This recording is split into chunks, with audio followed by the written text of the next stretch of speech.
5월 18일 잠언 10장 1절에서 17절까지의 말씀을 가지고 마음을 지키면 일어나는 일들, 마음을 지키면 일어나는 일들이라는 제목으로 말씀을 나누도록 하겠습니다. 잠언 10장부터는 이제 9장까지와는 또 다른 단락이 시작되죠. 그래서 이제 솔로몬의 잠언이라 이렇게 시작되고 있는데, 오늘 본문을 보시면 가장 많이 반복되는 단어가 의인이라는 단어입니다. 의인과 악인을 계속 대조하고 있죠. 그래서 3절도 보면 의인의 영혼은 줄이지 않게 하시나 악인의 소익은 물리치시니라, 이런 구절이 있고, 6절도 보시면 의인의 머리에는 복이 임하나 악인의 입은 독을 머금었느니라. 7절도 의인을 기념할 때는 칭찬하거니와 악인의 이름은 썩게 되느니라. 11절 의인의 입은 생명의 샘이라도 악인의 입은 독을 머금었느니라. 그리고 16절도 보시면 의인의 수고는 생명에 이르고 악인의 소득은 죄에 이르느니라. 그래서 이제 이런 표현법들이 계속 나오죠. 여기는 이런데 저기는 저렇다, 이런 식의 표현법이 평행법이라고 하는데, 이제 이런 표현법이 계속 나오고 있습니다. 근데 이제 잠언의 지혜로운 자를 계속 말씀하면서도 이렇게 의인을 말씀하는 것은 얼핏 보면 별 관련이 없는 것 같지만, 사실은 여러분, 지혜의 근본이 여호와를 경외하는 것이잖아요. 근데 여호와 하나님이 의로우신 분이죠. 그러니까 의인은 하나님을 경외해서 결국 하나님께 인정을 받아요. 그리고 그 하나님의 의로운 성품들이 그 사람의 의인의 삶에 나타나는 거예요. 그래서 지혜롭다는 것은 혼자 잘 되는 게 아니라고 그랬죠. 그래서 하나님을 경외함으로 하나님의 뜻이 내 삶에 이루어져요. 그래서 오늘 1절이 이렇게 시작하는 거예요. 솔로몬의 잠언이라 지혜로운 아들은 아비를 기쁘게 하거니와. 그러니까 지혜라는 것은 가장 나를 사랑하는 사람, 내 주변에 있는 사람을 행복하게 하는 영향력으로 드러나는 거예요. 근데 미련한 아들, 이 사람이 사실 세상적으로는 똑똑한 아들일 수도 있어요. 돈 잘 벌고 남 무시하고 이런 사람은 어미의 근심이니라 주변 사람을 결코 행복하게 하지 못한다는 거죠. 하나님의 열매가 나타나지 않는다는 거예요. 결국 의인은 그냥 내가 좋고 끝나는 게 아니에요. 노아는 당대의 의인이라 그는 사람을 살리는 일들을 하게 되잖아요. 16절 의인의 수고는 생명에 이르고 악인의 소득은 죄에 이르느니라. 결국 의인이 하는 그 수고라는 표현이 있죠. 의인의 태도가 여기서 나타나요. 이것들이 결국 생명에 이르고, 악인은 돈이 많은데 그걸 갖고 죄를 짓는단 말이죠. 이 열매가 완전히 다른 것을 말씀하고 있습니다. 여러분 11절 12절도 보세요. 의인의 입은 생명의 샘이라도 악인의 입은 독을 머금었느니라. 이 16절하고 똑같은 말씀이죠.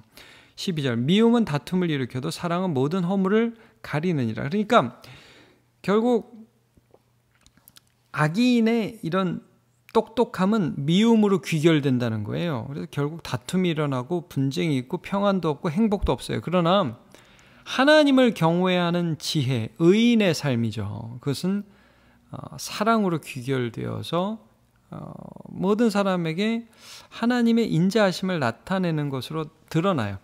우리가 얼마 전에 어버이 주일날 룻기를 한번 살펴봤는데, 룻과 나오미를 중심으로 살펴봤지 않습니까? 이제 보아스를 자세히 안 봤는데, 이제 보아스가 사실 부자였어요. 부자였고 꽤 재물이 많은 사람이었는데, 자기 집에 이제 가난한 이방 여인이 와가지고 일을 하는데, 자기 친척 나오미의 며느리라는 걸 이제 알게 되죠.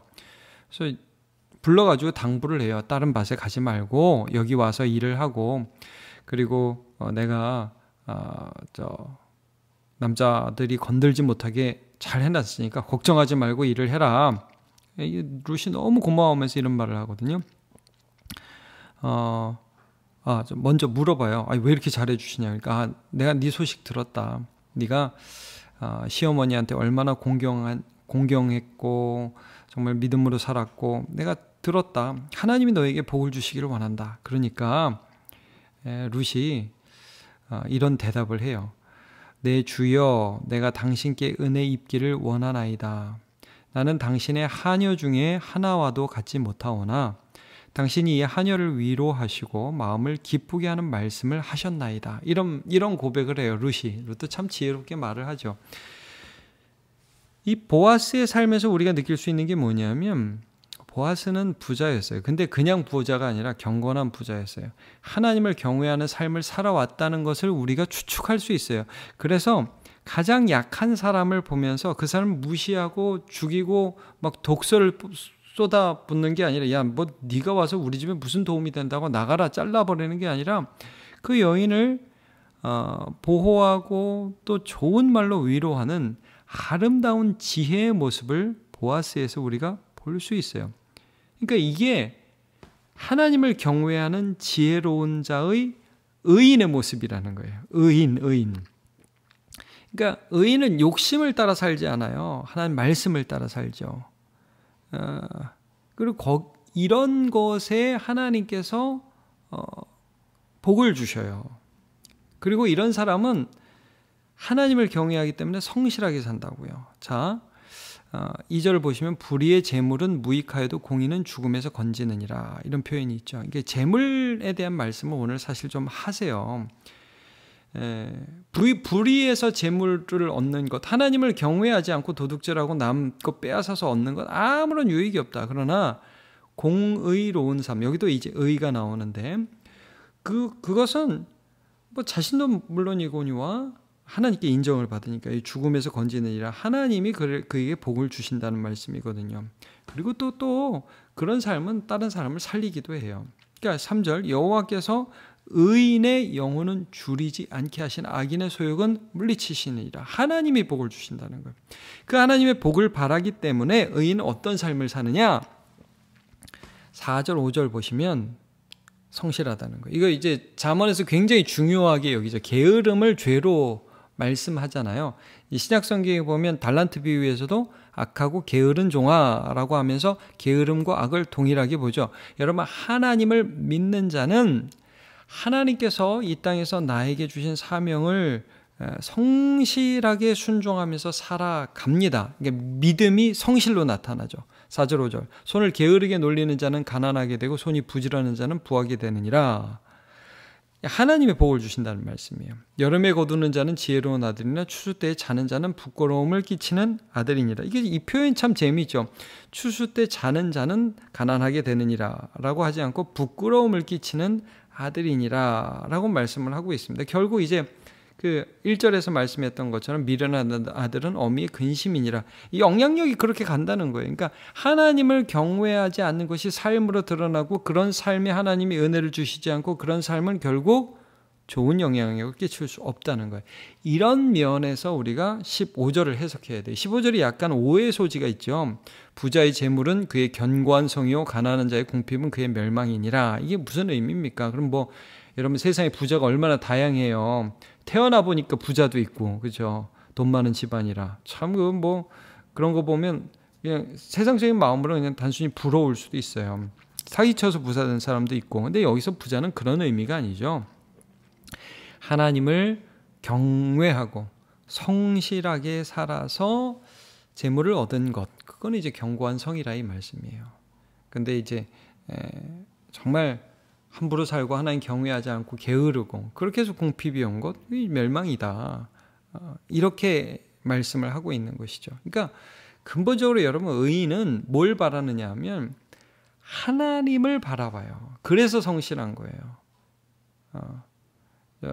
6절도 보시면 의인의 머리에는 복이 임하나 악인의 입은 독을 머금었느니라. 복이라는 말씀을 하고 있어요.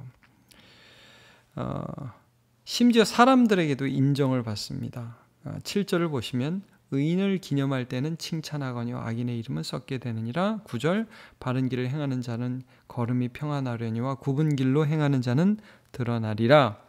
그러니까 하나님과 사람에게 인정을 받는 것, 이런 것이 의인의 마음에 있다 이거예요.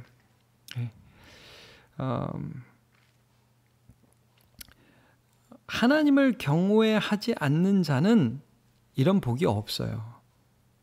13절 명철한 자의 입술에는 지혜가 있어도 지혜 없는 자의 등을 위에는 채찍이 있느니라. 계속 이런 부분들이 강조되고 있어요. 평행법이라는 어떤 문학적인 도구를 사용해서. 여러분 요셉도 한번 생각해 보세요. 요셉이 바보 아닙니까? 이집트 끌려가가지고 종살이 하다가 높은 지위에 올라갔는데 주인 아줌마가 적절하게 이렇게 좀 꼬시면 넘어가는 척 해주고 주의를 유지해야죠. 근데 요셉은 하나님을 경외했다고 해요. 의인이었다고 해요. 요셉이 바라본 것은 하나님이 주시는 복이었어요. 결국 요셉의 삶이 여러분 어떻게 됩니까? 하나님의 복으로 사람을 살리는 인생으로 나타나죠. 감옥에 가서도 살리고 나중에 총리가 돼서도 7년 대환란은 저기 요한계시록에 나오는 거죠. 죄송합니다. 7년 풍년, 7년 흉년을 겪으면서 그 풍년의 곡식을 사용하는 방법을 대안을 제시하잖아요. 그래서 사람을 살리는 일을 하잖아요. 이게 의인이라는 거예요. 이게 하나님의 성품이 요셉을 통해서 나타나는 거죠. 그러면 여러분 이제 오늘 본문에서 궁극적으로 의인의 삶과 악인의 삶의 그런 차이, 어떤 완전히 출발점이 다른데 도대체 어디서 이런 차이가 나느냐? 이 잠언에서 굉장히 중요하게 강조하는 거예요. 도대체 어떻게 하면 이렇게 영향력을 끼치는 삶을 살아갈 수 있느냐? 어떻게 하면 하나님의 복을 누릴 수 있느냐? 어떻게 하면 성실하게 살아갈 수 있느냐? 이런 일들이 우리의 삶에 나타나죠. 제가 오늘 제목을 마음을 지키면 일어나는 일들이라고 했는데 마음을 지키면 이 답이에요. 그러면 일어난 일들이 지금 바라본 것처럼 영향력을 끼치게 되고 하나님의 복을 받게 되고 성실한 삶을 살아갈 수 있게 되는 거죠. 그 모든 시작이 어디서 일어나냐? 마음에서 일어난다는 거예요. 8절 마음이 지혜로운 자는 계명을 어떻게 해요? 받거니와 여러분 마음에 하나님의 계명을 받아요. 이게 얼마나 큰 차이인지 몰라요. 여러분 이제 받는다는 게 영접이죠. 우리가 요한복음에도 보면 영접하는 자 곧 그 이름을 믿는 자들에게는 하나님의 자녀가 되는 권세를 주셨으니 그랬는데 예수님을 받는다는 게 여러분 예수님 믿는다는 게 뭐예요? 하나님 말씀을 받아들이는 거죠. 하나님의 말씀을 내 지혜로 삼는 거죠. 그게 믿음입니다. 그러니까 마음이 지혜로운 자는 계명을 받아요. 입이 미련한 자는 멸망한다. 받지 않고 자기 속에 있는 것들은 막 쏟아놓는 자는 망하는 거예요. 14절 보세요. 지혜로운 자는 지식을 간직하거니와. 그러니까 받는다는 게 한번 받고 버리는 게 아니라 그것을 마음에 품고 살아가는 거예요. 잊어버려요? 또 들어요. 날마다 하나님 말씀 들어요. 그게 우리의 삶의 근본적인 차이를 나타낸다는 거예요. 미련한 자의 입은 멸망에 가까우니라. 미련한 자는 받지 않고 말을 해요. 그냥 생각 속에 자기 있는 거 쏟아놔요. 17절 훈계를 지키는 자. 이런 표현들을 여러분 잘 보십시오. 지키는 자. 하나님의 말씀의 훈계를 그 마음에 두고 그 마음에 있는 것들을 따라 사는 자. 그런 자는 생명길로 행하여도 징계를 버리는 자는 그릇 가느니라. 그러니까 여러분 악인의 마음에는 뭐가 있느냐? 사실 3절을 우리가 좀 더 자세히 봐야 되는데 3절을 보시면 여호와께서 의인의 영혼은 줄이지 않게 하신다. 이제 의인이라는 게 지금 본 것처럼 계명을 받고 지식을 간직하고 훈계를 지키는 자잖아요. 자, 악인의 소욕은 물리치신다 그랬어요. 소욕이라는 단어가 하바라는 건데 이 탐심, 욕심을 말하는 거예요. 그러니까 악인의 마음에는 늘 욕심이 있어요. 뭔가 부족해. 여러분 하나님이 없는 사람은 뭔가 늘 부족해요. 그래가지고 저걸 갖고 싶어. 저걸 가지면 좀 행복할 것 같아요. 근데 가져도 행복하지 않아요. 이게 악인의 특징이에요. 그래서 하기는 싫고 갖고는 싶고 해서 하는 게 도둑질이란 말이에요. 시기심, 이기심이라는 거죠. 결국 그렇게 해서 재물을 얻어도 그것으로 남을 섬기지 않아요. 더 남을 착취하고. 왜? 더 있어야 행복할 것 같으니까 사람이라는 가치, 하나님에 대한 가치를 무시하죠. 결국 멸망하는 길입니다. 그게. 이 신약 성경에는 이 부분을 이렇게 표현합니다. 자, 로마서 8장 12절 13절 제가 읽어드릴게요. 그러므로 형제들아 우리가 빚진 자로 돼 육신에게 져서 육신대로 살 것이 아니라 너희가 육신대로 살면 반드시 죽을 것이로되 영으로서 몸의 행실을 죽이면 살리니. 육신대로 살면 죽습니다. 욕심대로 살면 죽습니다. 정욕대로 살면 죽습니다. 그러나 영으로서 몸의 행실을 죽이면 산다.